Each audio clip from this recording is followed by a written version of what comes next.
My uncle, flushed with alcohol, echoed words that cut deeper than any knife. His sentiments found harmony in the nods and murmurs of agreement from the other men gathered around. Emboldened by the chorus of support, my husband unleashed a torrent of criticism, each word hitting its mark with precision. His satisfaction gleamed in his eyes as he reveled in the validation of his peers. I forced a calm facade, swallowing my humiliation and rage with each breath. Then, just as tension reached its peak, my mother-in-law rose from her seat, her gaze a force to be reckoned with. "Is that truly all you have to offer?" Her words pierced the heavy air, silencing the room in an instant. "My name is Emma, and I'm a 40-year-old woman working in a medical office. I met Tom, my husband, a man 4 years my senior, through our shared love of tennis. We've been married for 13 years. Though we both longed for children, fate had other plans, leaving a bittersweet ache between us. My in-laws, who live separately, keep a vigilant eye on us, especially my mother-in-law. Our bond is strong. We often enjoy lunches out and shopping trips together. Losing my mother at a young age made my mother-in-law's presence all the more significant. She embraced me with a mother's love, cherishing me as if I were her own flesh and blood. While our marriage initially thrived, over time, my husband's demeanor shifted. After about a decade, he became increasingly domineering. His once gentle kindness toward me evaporated. Moreover, his workload burgeoned, leading to frequent overtime and business trips.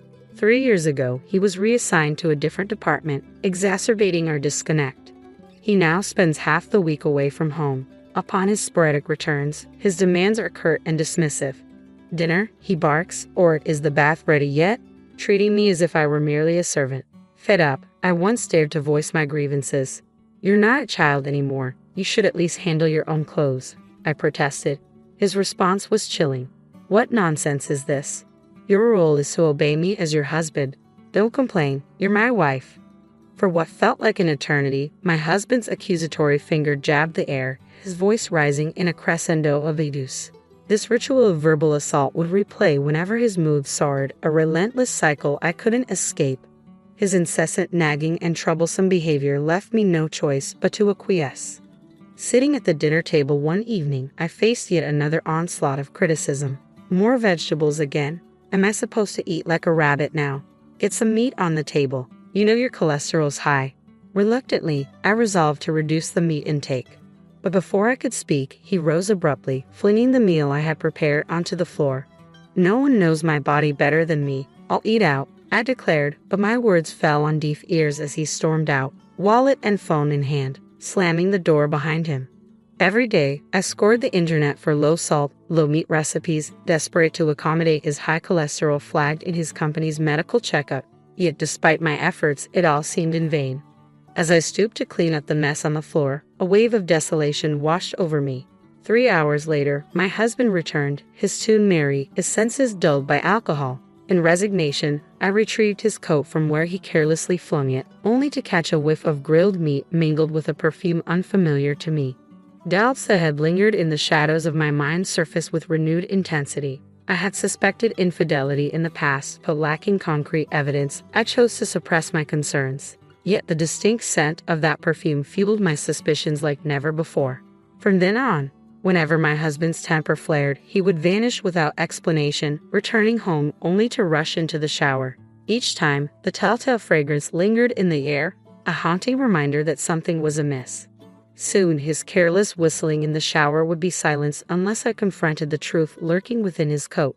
Bolstered by my growing conviction of his infidelity, I resolved to gather evidence to confront him.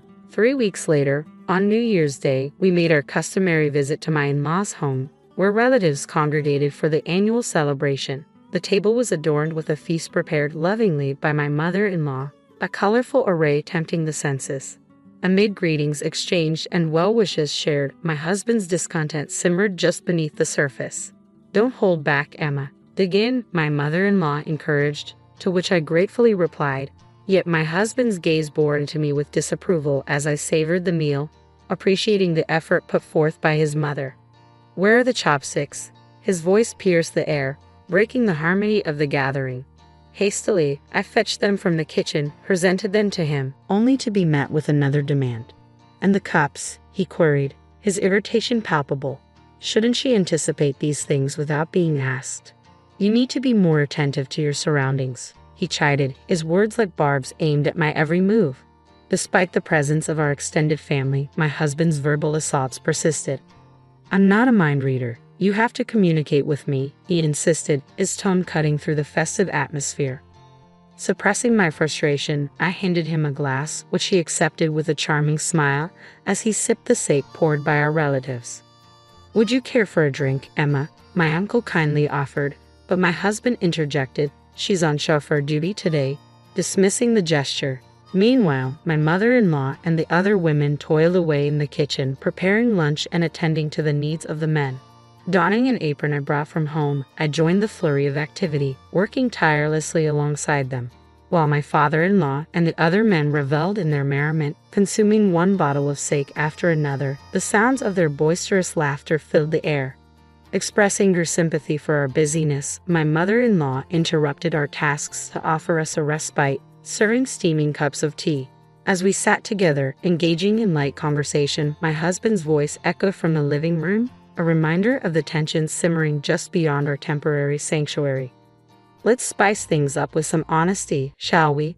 A little stress relief for the new year, my husband proposed to the delight of the gathered guests.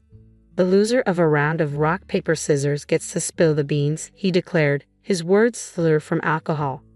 That sounds like a riot, my mother-in-law chimed in, her interest piqued. Little did she know, I had my own agenda for this New Year's Eve gathering. As the game commenced with enthusiastic shouts, I seized the opportunity presented by my husband's unexpected suggestion. Retrieving something from my bag, I discreetly tucked it into my apron pocket.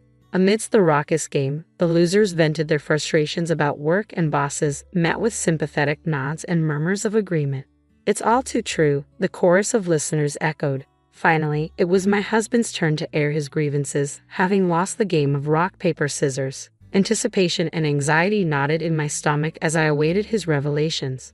My complaint is that my wife lacks attractiveness, and her cooking leaves much to be desired. My husband's words struck me like a bolt of lightning, leaving me reeling in shock.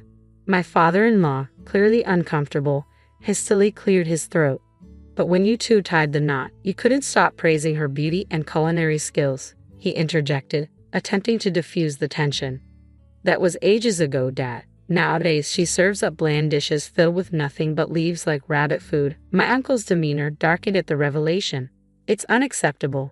As his wife, she should step up her game. His sentiments found resonance among the men present. Unbeknownst to them, I had dedicated countless hours pondering my husband's health and meticulously planning our meals. Yet their words flowed freely, oblivious to my efforts. Overwhelmed by a cocktail of embarrassment and fury, I longed to escape. As the conversation shifted to complaints about wives, my husband led the charge. I toil away every day, yet my allowance remains unchanged. Stop your griping and obey me, my father-in-law chuckled in agreement, while the wives, downtrodden, remained silent. Then it was my husband's turn once more. Everyone else is blessed with children, he declared, but my wife is defective, incapable of bearing offspring. His callous words pierced me to the core, shattering the illusion of our marriage. The ache of unfulfilled dreams and the sting of betrayal weighed heavy on my heart, drowning me in a sea of sorrow and frustration. I inhaled deeply, willing the tears threatening to spill over to retreat. It'll all work out, Emma. My mother-in-law's gentle grip on my hand offered a modicum of comfort. With a heavy sigh, she rose from her seat, her countenance dark with a resolve I hadn't witnessed before. Is that all you've got to say? Her unexpected outburst jolted the men, accustomed to her usual gentle demeanor. The once vibrant atmosphere fell into an uneasy silence. Come on now, let's not ruin the fun, my father-in-law attempted to diffuse the tension, addressing my mother-in-law. Fun? Are you the only ones enjoying yourselves here? You should have put a stop to this. My mother-in-law's voice trembled with righteous indignation. Shame on you, speaking to her like that, labeling her defective. How dare you? She continued, her gaze piercing. Yes, she's right. My father-in-law's troubled expression betrayed his discomfort as he averted his eyes. We all have grievances to air, he conceded. Exactly. The women, previously silent, erupted in support, their applause ringing through the room. Let's not hold back. Speak your mind, and we'll all feel better. The words of my mother-in-law ignited a cascade of truth from the women, each expressing their grievances with newfound courage. If you want more allowance, then earn more. Why not take initiative instead of expecting us to cater to your every need? They demanded, their voices ringing with determination. As the wives confronted their husbands with precise criticisms, the men faltered, offering apologies in succession. Only my husband remained unmoved, his indifference palpable. "Why should I apologize for speaking the truth?" he retorted, locking eyes with Noah in a tense exchange.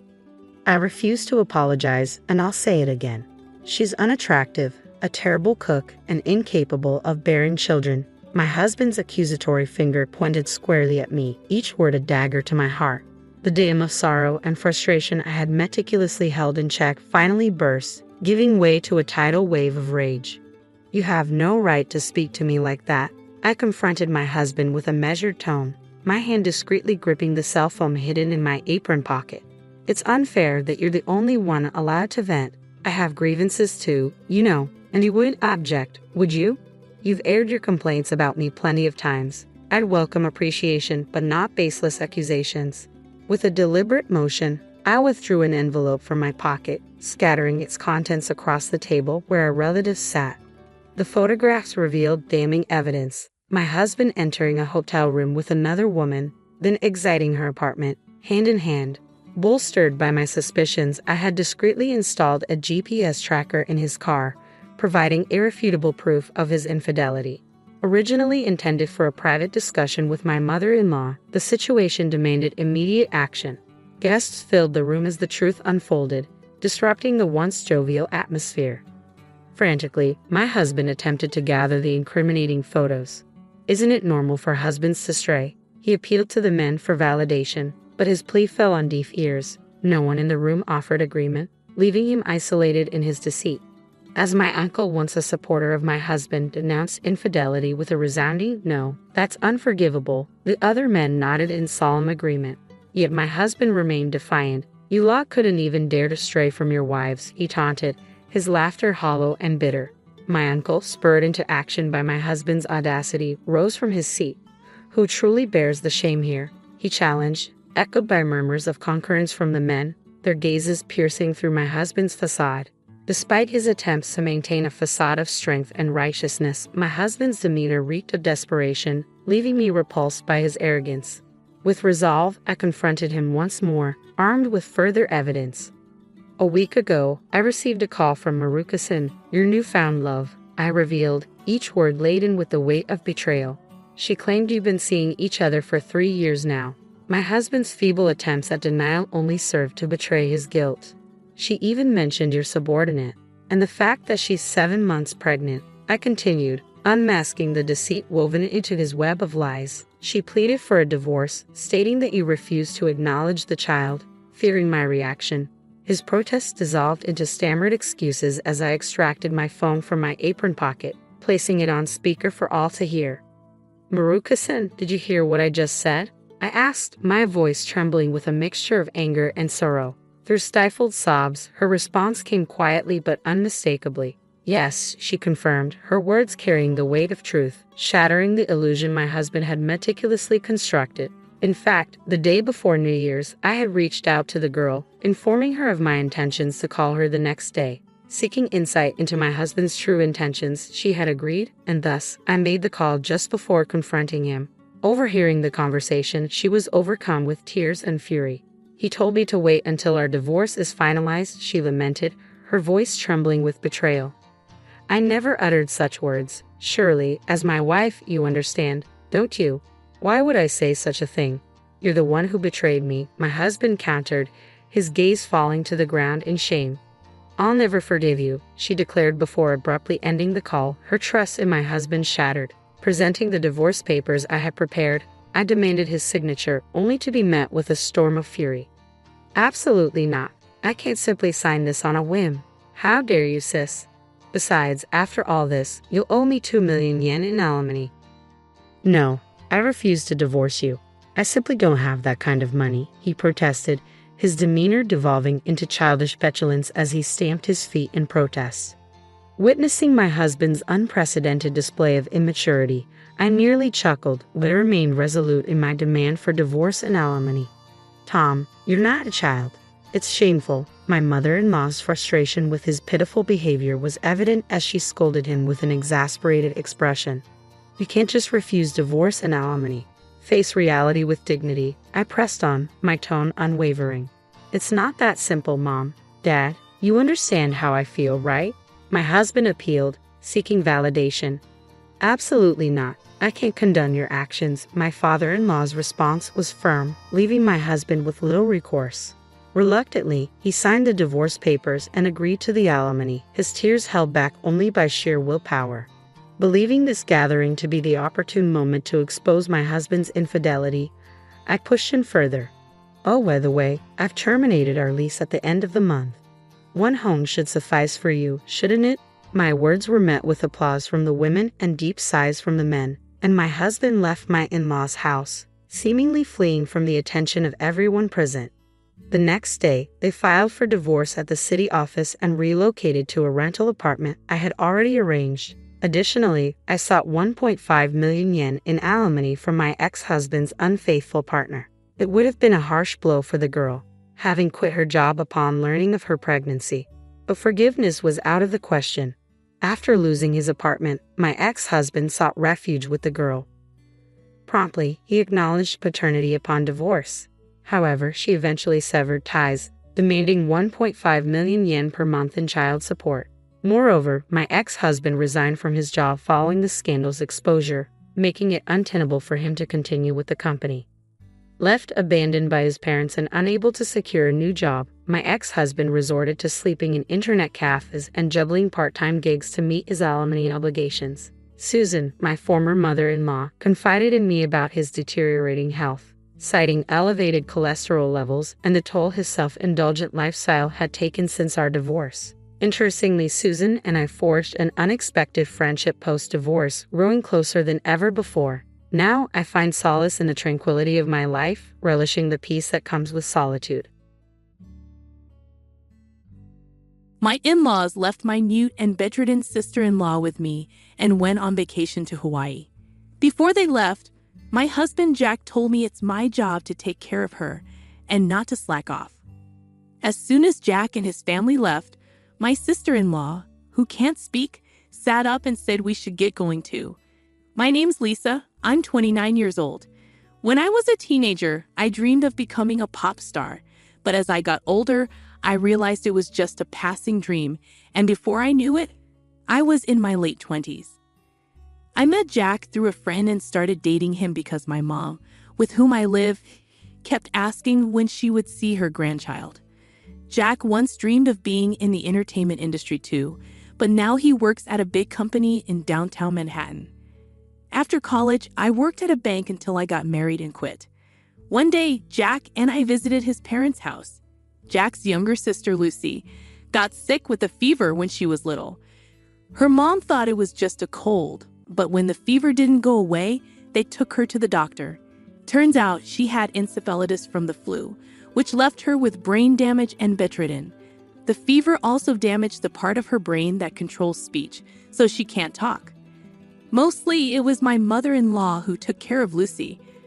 For some reason, Lucy and I got along well, and I always looked forward to visiting Jack's family. Since Lucy can't speak, we use sign language to communicate after becoming close. I also naturally learned sign language. One day, I signed to Lucy. "We're like best friends who've known each other forever, aren't we?" She replied, "Yes, we are. Let's stay close friends forever." I said, "Of course we will." However, my mother-in-law, who is quite different from Lucy, was always sarcastic towards me. Jack and I live about a 30-minute drive away from his parents' house. Occasionally, my mother-in-law would drive over unannounced and start nitpicking on me. She'd say things like, "Jackie's shoes are filthy. If a man's shoes are dirty, it reflects poorly on his work. It's your responsibility to keep them clean." She always referred to Jack as Jackie and insisted that I fold the laundry neatly because if I didn't, Jackie will be in a bad mood. The one who raised Jack this way was none other than her. No matter how late Jack got home, I was not allowed to go to bed before him. even if he said it was okay for me to do so. My mother-in-law would say such old-fashioned things. When we were dating and initially after we got married, Jack was very kind and never disagreed with me. For example, if I wasn't feeling well and asked him to have dinner outside, he would readily agree. If I saw a designer bag I liked, he would buy it for me the following month. However, about a year after we got married, Jack started to change, or perhaps he returned to his original self. He started coming home late from work, always reeking of alcohol. On weekends, he claimed work kept him away from home, and he would decline my requests to join him when he occasionally visited his parents' home, which was kind of odd. One day, I decided to confront him about it. "Jack, you've become so distant lately. It feels like you're a completely different person," I said. Jack glared at me and replied, "That's not true. You're overthinking things." I retorted, "I don't think I am. You barely talk to me anymore."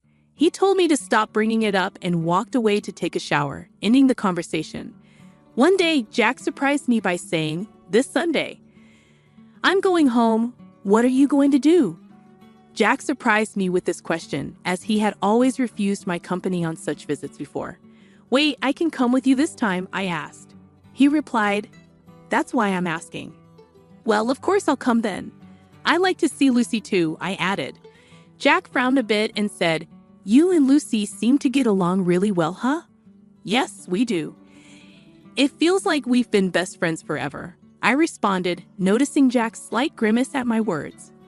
On Sunday, I drove us to Jack's family home in Nebraska. We stopped at a bakery along the way to buy some pastries as a gift. Jack's mother always frowned when she saw me, but she would light up upon receiving the pastries. When we arrived, his mother came to greet us as usual, but she frowned at my sight, almost as if she was not happy to see me. "Mother-in-law, please have some of these," I said, handing her the pastries. She snatched them from me and peered inside before replying, "Is it these pastries again? They're getting boring, but since you insist, I'll have them." Her face lit up like a child receiving a toy. "Is father around today?" Jack asked. Jack's father was elderly but still worked actively. "He's out at a meeting." "Why, did you need something?" she asked. "No, not really. I just had something I wanted to talk about with him," he replied. I hadn't heard anything about this from Jack. "What's going on? Did you have something to tell your father?" I asked. "It's none of your business," Jack responded. "What do you mean? We're a married couple, aren't we?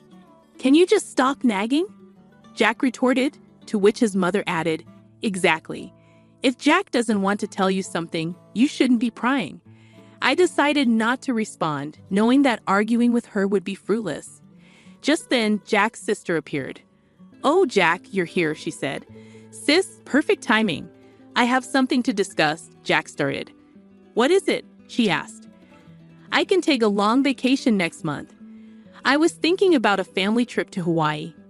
"How about you, sis?" Jack proposed. "I'll pass." "I don't have a passport," she replied. I was taken aback. Jack, who was always busy with work and rarely took time off, was suggesting a trip to Hawaii. "Jack, is everything all right with your job?" "I'm only suggesting this trip because my work's going fine," Jack explained. My mother-in-law seemed displeased with my interference in Jack's business. Frowning deeply, she said to me, "You shouldn't meddle with decisions Jack has made. You're really nosy, aren't you?" "That's right. And Lisa, the reason I asked you here today is because I want you to take care of Lucy during the time we're on vacation." Jack's mother continued. I was momentarily taken aback, but then I realized that staying here with Lucy would be much more enjoyable than going on a trip to Hawaii with my mother-in-law. "Okay, I will take care of Lucy. But if that was the case, you didn't need to bring me all the way here to tell me that, did you?" I said. "I figured if I told you in front of my mother, you'd understand quicker," Jack replied. He must have assumed I'd resist when I found out I couldn't go to Hawaii. And if I did, he wanted my mother-in-law to forcefully convince me. It was clear to me that this was his intent. I was left feeling dumbfounded and left the room to head to Lucy's room. Lucy looked delighted to see me. "It's been a while. How have you been?" I asked. "I'm good. "What brings you here today?" "Jack asked me to come with him to our parents' house, so I did. But it's strange. Before, whenever Jack came here, he used to tell me I couldn't come along. My brother is definitely hiding something. He's always been secretive. So apparently he's going to Hawaii next month, but I'll be staying back. I think that's better though," I said with a smile. Lucy also replied with a grin. "In that case, you should come over and stay here." "Sure, I'll do that." After that, Lucy and I had a great time chatting. I always wondered why Lucy and my mother-in-law were so different. About an hour later, Jack came to get me, and we headed home. At that time, Lucy gave me a slight wink. She revealed a shocking truth and an even more shocking plan to me. A month later, on the day of the Hawaii trip, Jack and I went to his parents' house. Although I wasn't going to Hawaii, I brought my luggage to stay at my in-laws for a week with Lucy. When I returned to the living room, everyone going to Hawaii was already there. It seemed that Jack's father wasn't going, as he wasn't present. As the departure time neared, the entire family, with Jack's voice rising above the rest, chimed in, "Taking care of Lucy is your job. Don't slack off." Even my mother-in-law added, "Please get along well with Lucy. It's better for you to stay here, isn't it? If anything happens to Lucy, it's all your fault. We'll hold you responsible." It was absurd for someone who was about to abandon their immobile sister for a vacation in Hawaii to say these words, but I did not react at all. It didn't matter what Jack said. I wasn't in the mood to see them off. So I went back to Lucy's room. Right then, Lucy sprang up energetically from her bed and called out to me, "Come on, let's get going." It echoed a recent conversation we had when Lucy confessed, "You know, I could actually walk," and with walking came the ability to converse. "Since when?" I asked. "Since last year, I suppose. Why have you been hiding this from the rest of the family?" Lucy began sharing an unexpected tale. "Actually, my father and mother are both remarried. I'm my dad's child from his previous marriage, and my sister and brother are from my mom's side." I was surprised, but considering how distant and cold my mother-in-law usually was towards Lucy, I couldn't help but think, "I thought so. Is that so?" Lucy confirmed, "Yeah, my mom despises me, and I didn't want to talk to her, so I pretended that I couldn't." "And your father?" I inquired. "Dad knows everything. He's always on my side." Lucy explained, "That's why, regarding this trip to Hawaii, I'm thinking we should go to." I was puzzled, "What do you mean?" Lucy clarified, "I mean, I'm planning to go to Hawaii on the same day with you. We'll even stay at the same resort." Lucy said this with a sparkle in her eye, catching me completely off guard. "I'd be thrilled to go to Hawaii with you, Lucy. But do you even have a passport?" Lucy reassured me, "Of course, I secretly got my passport last month. And don't worry about the expenses. My dad is covering our plane tickets and the resort, including yours." I see. I'm really looking forward to this. That's how we ended up at the airport today. When Lucy and I arrived, my father-in-law was there waiting to see us off. He greeted me, "Lisa, it's been a while. I know it must be surprising, but I hope you enjoy the trip to Hawaii." "Thank you, father-in-law. I feel guilty for all the plane tickets and resort fees you've covered." He reassured me, "Don't worry about it. As long as you two have fun, I'm happy." I thanked him for his kindness. After that, we boarded a plane from a different airline than my husband's family. We landed in Hawaii early in the morning, took a taxi from the airport, and checked into the resort hotel. Lucy and I were sharing a room. I mentioned to Lucy, "Your father seems pretty well traveled." Lucy confirmed, "Yeah, he's been on several international business trips. He's even been to Hawaii a few times." "So what's the plan?" "I'm guessing my mom and everyone will dine at the restaurant here tonight. I'm thinking of surprising them." Lucy suggested, "That sounds like fun. I'm excited. Should we get some rest to recover from getting jet-lagged?" "That sounds like a good idea." I couldn't sleep at all on the plane. After taking a shower, we climbed into bed and quickly fell asleep. We woke up around late afternoon, close to 4 o'clock. Lucy was already awake, starting to wear makeup. "I'm sorry I slept too much," I said. "No, don't worry about it. I just woke up too. We really had a good sleep, didn't we? Fully recharged and ready for our battle, Lucy replied. Around 7 o'clock, I said to Lucy, I'll go and see at Chuck, the restaurant. As I was looking for Jack and his party from the shadows near the entrance of the restaurant, I found them dining joyfully in a far-off spot. I was too far away from them, so I decided to venture deeper into the restaurant. From my position, all I could see was their backs, and it was hard to identify anyone. But I spotted the back of a young woman that I didn't recognize. There wasn't any such woman when they had left Jack's parents' house. Upon seeing this, I was taken aback, nearly letting out a loud gasp, but I managed to suppress it. When I strained my ears, I could intermittently hear Jack and my mother-in-law's voices. I'm glad it's not that woman today, Jack said. Yeah, I really drew the short straw. She's tainted my family record. If only we had an elegant daughter like her from the start. I want to divorce her and start fresh soon. Try to find a reason for the divorce and extract a hefty alimony from that woman. Even without a cause for the divorce, it's fine.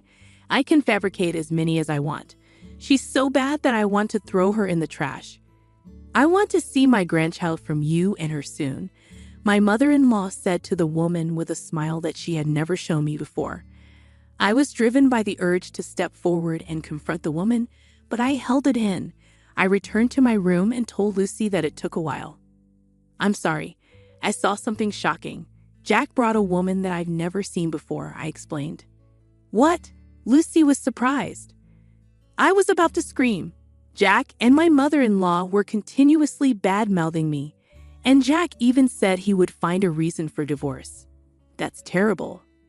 Jack called me a bad catch, but seeing him with another woman, I felt relieved. Now I can divorce him outright. That's a good thing. Shall we make our entrance then? Lucy suggested. Lucy and I headed towards the restaurant hall. When we entered the restaurant, we requested to sit near Jack's table and were able to get a seat quite close to them. They didn't notice our arrival, and as we were sitting quite close, we could hear their conversation well, which was still filled with derogatory comments about me.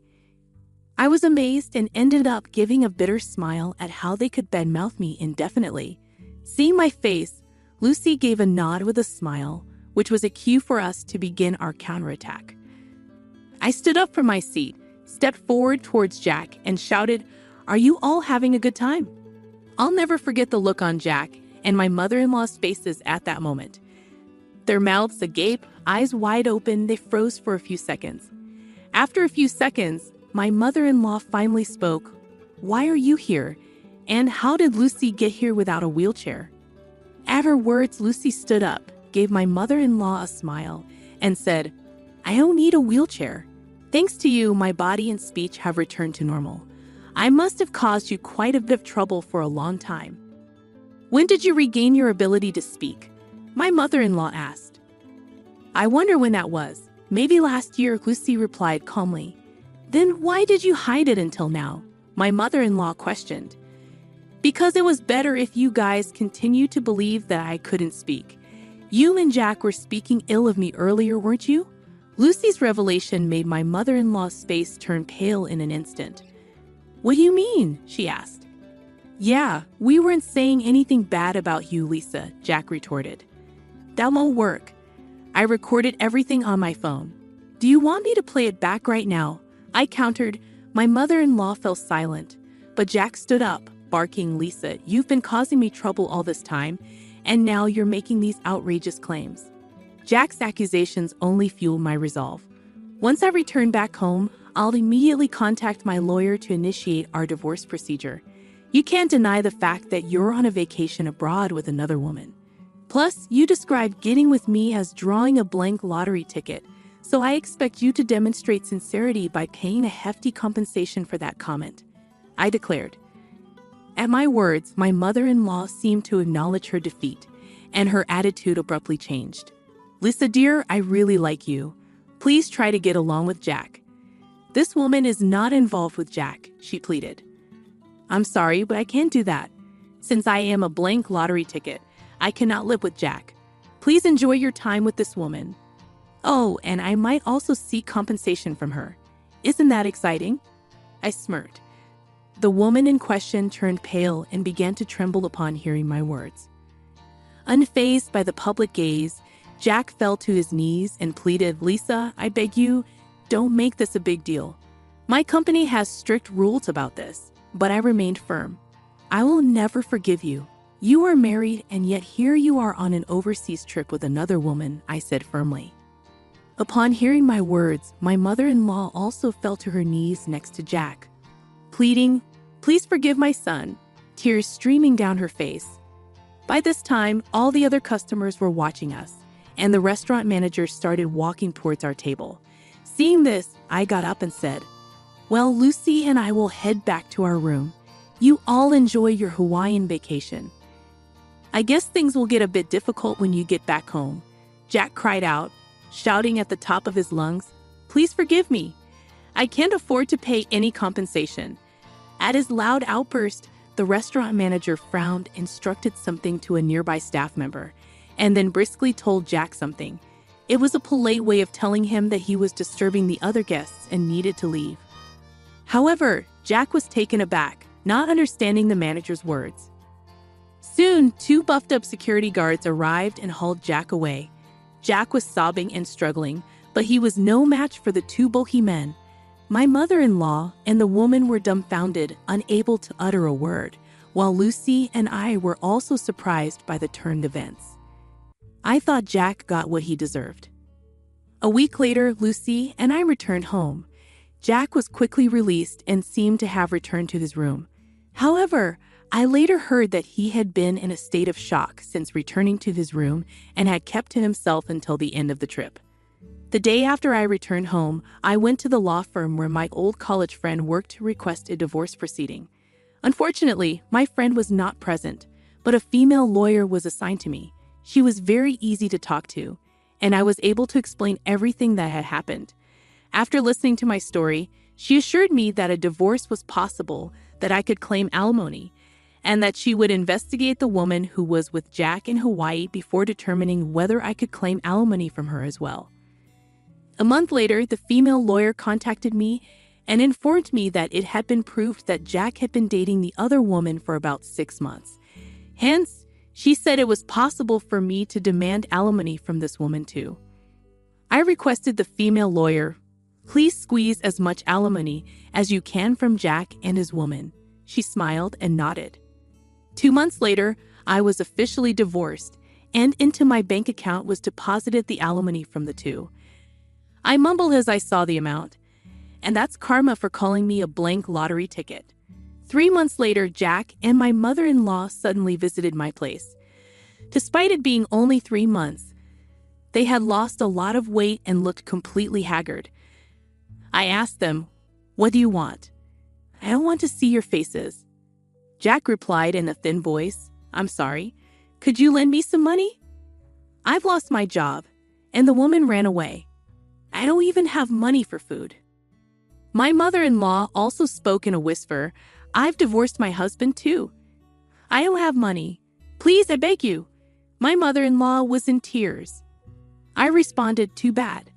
I have absolutely no obligation to help you, and even if I did, I would never help you guys out. Now please leave." After they left, I sprinkled a large amount of salt at my entrance to get rid of bad energy from my house. Yesterday, you overheard our conversation, didn't you?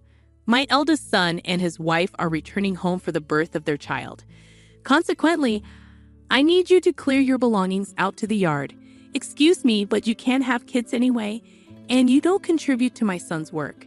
The least you could do is make some room, especially since I'm paying $10,000 in rent. This situation is becoming too tiresome to deal with. I'm currently living with my mother-in-law, but she now wants me out of the house because my brother-in-law and his wife are returning. With my mother-in-law, brother-in-law, his wife, and my husband, this house is full of problems. I've been trying to maintain a smooth household, but it's becoming a hassle to think about it all. I'm done thinking. Okay, I'll leave, but I can't just put my belongings in the yard, so I'll come back later to pick them up. You're leaving? Thank you. That's a big help. Ignoring my pleas, my mother-in-law, I started packing my things and left the house. 7 seconds after stepping out the door, I took out my phone and called a junk removal service. Once I stopped thinking, no one could stop my actions. I'm Linda, a 40-year-old egg consultant. My husband, Mark, also 40, runs 3 restaurants as a sole proprietor. Although people often assume we've been married for a long time with kids, we're actually newlyweds. We both lived as workaholics and only married at this age.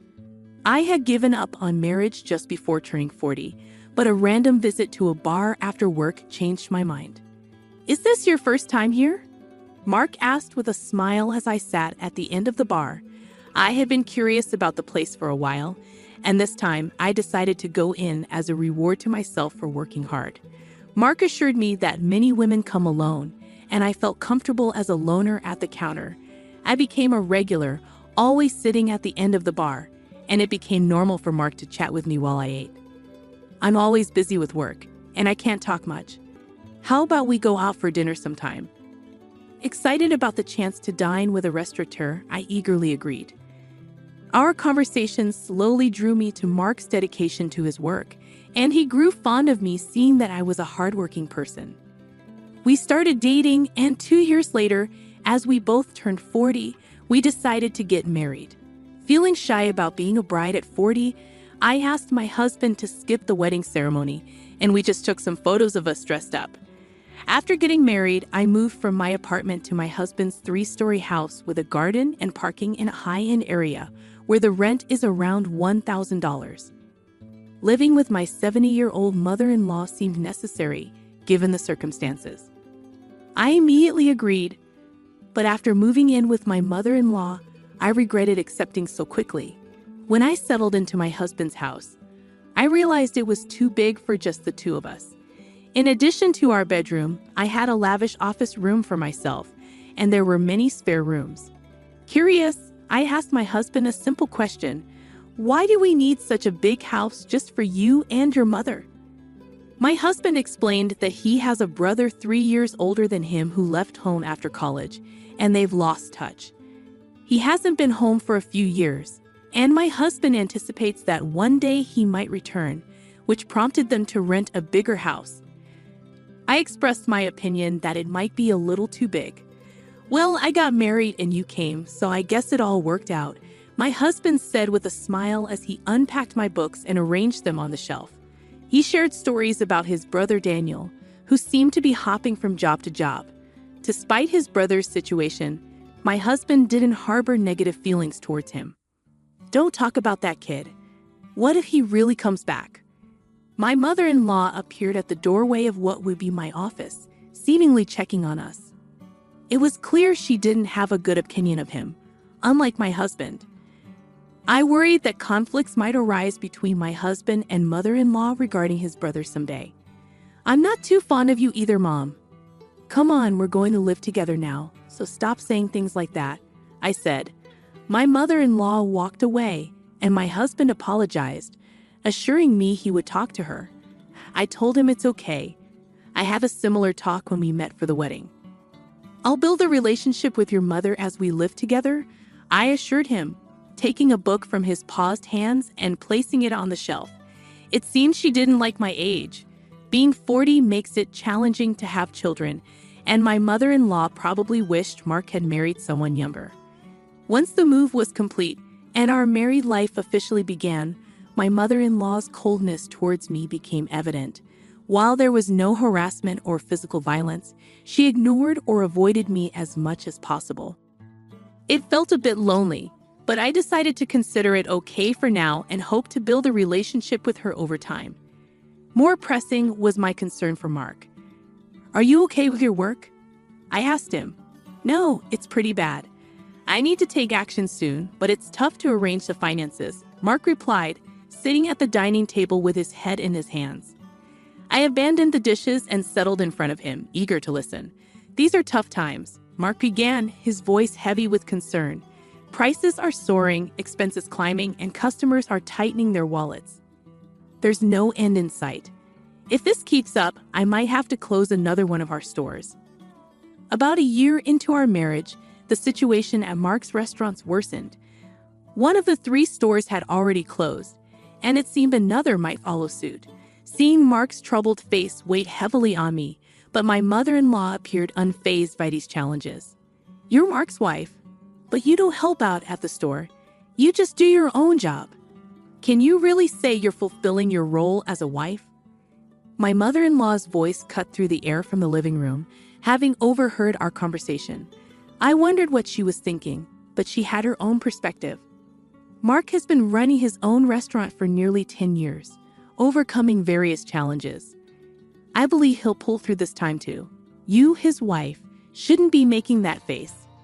Are you trying to feed into his anxiety and make him fail? "What a terrible wife," she shouted again, her words dripping with spite and venom. I knew she wasn't simply trying to provoke me, but there was some truth in her words. Taking her words positively, I resolved to support Mark to the fullest, smiling reassuringly at my anxious husband.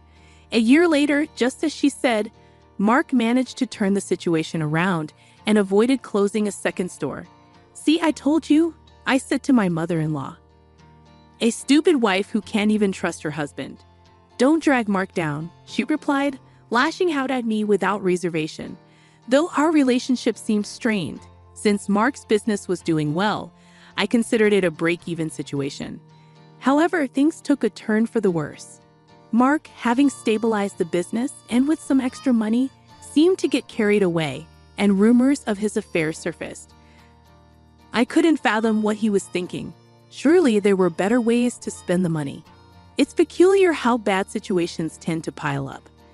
Having witnessed Mark's business revenue drop, I understood this all too well, but I never imagined it would happen to me. Then Daniel called, my brother.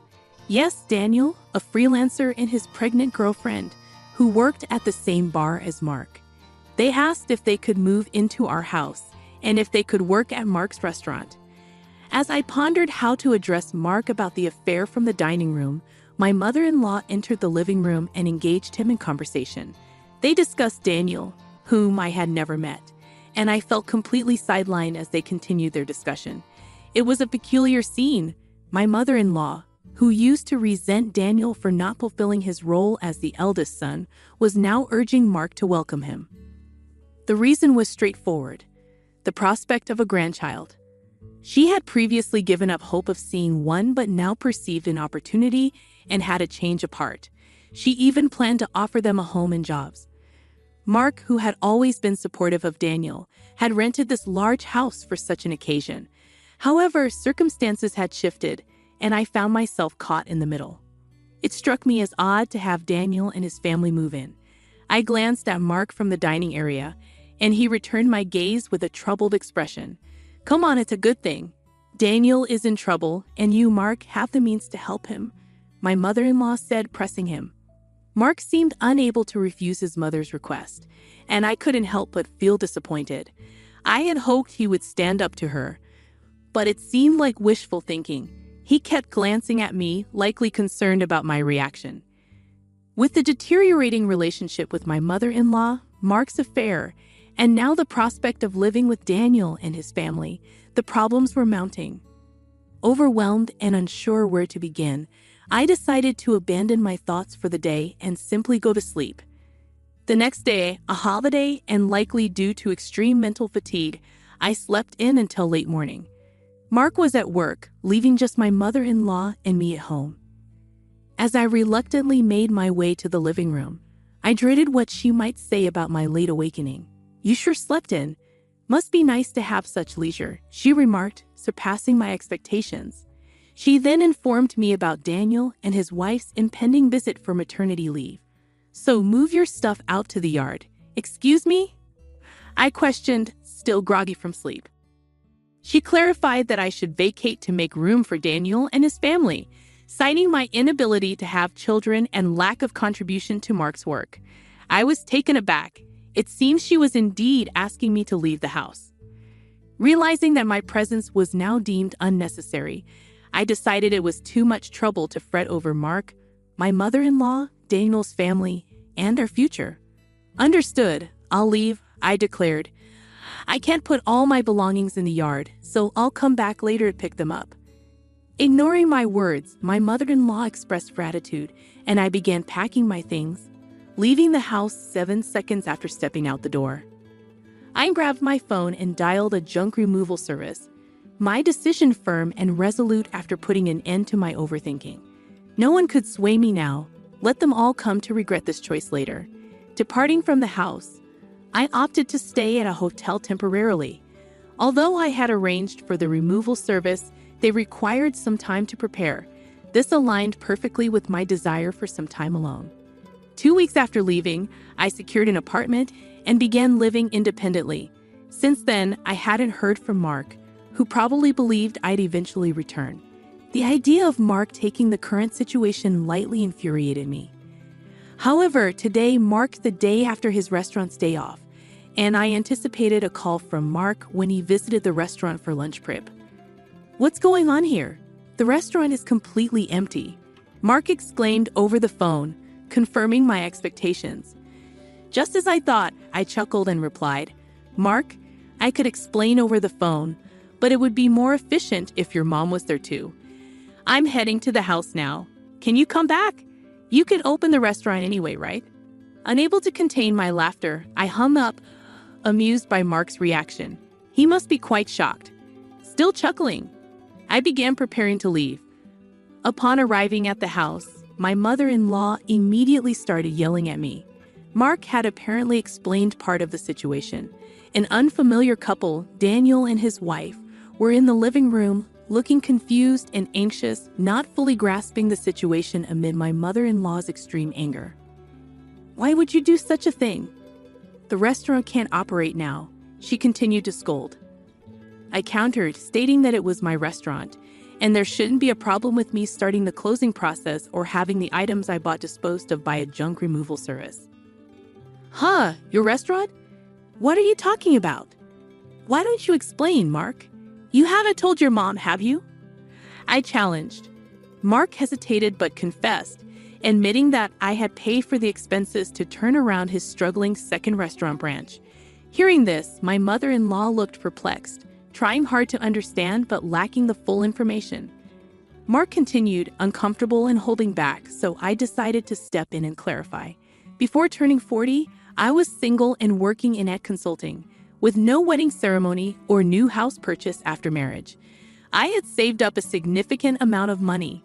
I lent Mark $200,000 to help revitalize his second restaurant branch, subsequently buying the rights to become its owner. I explained that I left most of the management to Mark, shifting his focus from the main branch to the second for its recovery. When Mark's restaurant was in crisis, I showed my concern alongside him.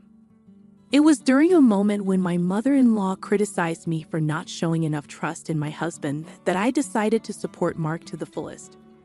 My form of support was providing him with the necessary funds. During my single years, I had diligently saved money. "Mark, is this true?"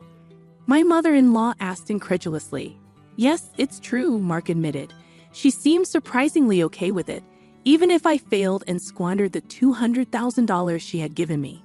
Given the sizable amount, she suggested that if it was destined to fail anyway, it might be simpler for me to become the owner.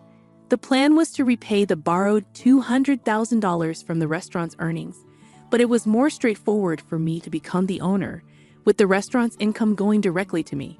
Additionally, it afforded me the authority to decide whether to keep the restaurant open or not. It's a lie. Can something like that really happen? My mother-in-law exclaimed. To provide evidence, I spread documents like the business license transfer, rights agreement, and lease agreement on the table, proving my ownership of the restaurant. As she confirmed my name on those documents, her face turned red with shock. "Why didn't you say anything about this? You always talked about how you believed in Mark and how the restaurant was recovering, right?" she demanded. Mark explained that he felt pressured by her words, always striving to live up to her expectations. He didn't want to disappoint her, so he couldn't bring himself to reveal that he had borrowed a large sum of money from me. He feared her reaction, knowing how easily upset she could be. People like my mother-in-law often don't realize the pressure they put on others, and Mark found it challenging to express himself under her constant scrutiny. It was crucial not to let Mark's spirit break under her constant jabs. especially when the restaurant was finally turning around. That's why I kept quiet too. Mark and my mother-in-law apologized, and it seemed like everything was being resolved amicably. However, it was far from satisfactory for me, and the discussion was far from over. I handed Mark a divorce paper, shocking him. He assumed it was a reconciliation, but I knew about his affair with a part-timer, and the other part-time workers were aware of it too. Mark was taken aback, claiming it was just a rumor, but I presented evidence, a photo sent by a part-time worker showing Mark entering a hotel. While anyone could fabricate such evidence, it was undeniable. The success of the second branch had given him too much confidence, and he had gotten carried away. The resolution wasn't as simple as reconciliation. It required deeper discussions and decisions to be made. I reflected on my role as the restaurant owner, acknowledging that while I couldn't handle day-to-day operations, I made occasional visits to stay connected. The part-time workers, having learned about Mark's affair, sought my assistance. With their unwavering support, they provided evidence and kept the impending closure of the restaurant from Mark. My mother-in-law's voice quivered as she confronted the reality of closing the second branch and the impending divorce. The revelation that I had been paying the entire $10,000 monthly rent added another layer of shock. Mark, now burdened with the weight of financial difficulties, faced an uncertain future. As the discussion progressed, Daniel and his wife realized the challenges they would encounter in continuing to live in the house. Daniel pleaded for help, citing their impending parenthood, but the escalating argument underscored the uncertainty surrounding everyone's future. After the divorce, I focused on closing the restaurant, selling equipment to offset expenses. The experience as a restaurant owner proved insightful, reinforcing my commitment to my ad consulting career. With the family dynamics strained, the fallout extended to Mark and his mother, now sharing a small apartment with strained communication. The resolution brought both closure and uncertainty. The exposure of Mark's affair and the revelation of true ownership exposed familial fractures. The decision to close the restaurant added financial stress, and the introduction of divorce papers signaled a decisive move by me to take control of my life. The aftermath left strained relationships, financial uncertainty, and an uncertain future for everyone involved. The emotional toll of the conflicts was palpable, and the story closes with a sense of closure for some aspects but leaves lingering questions about the characters' futures and their ability to rebuild after the storm. The resolution, while providing clarity, marks the beginning of a new chapter as each character navigates the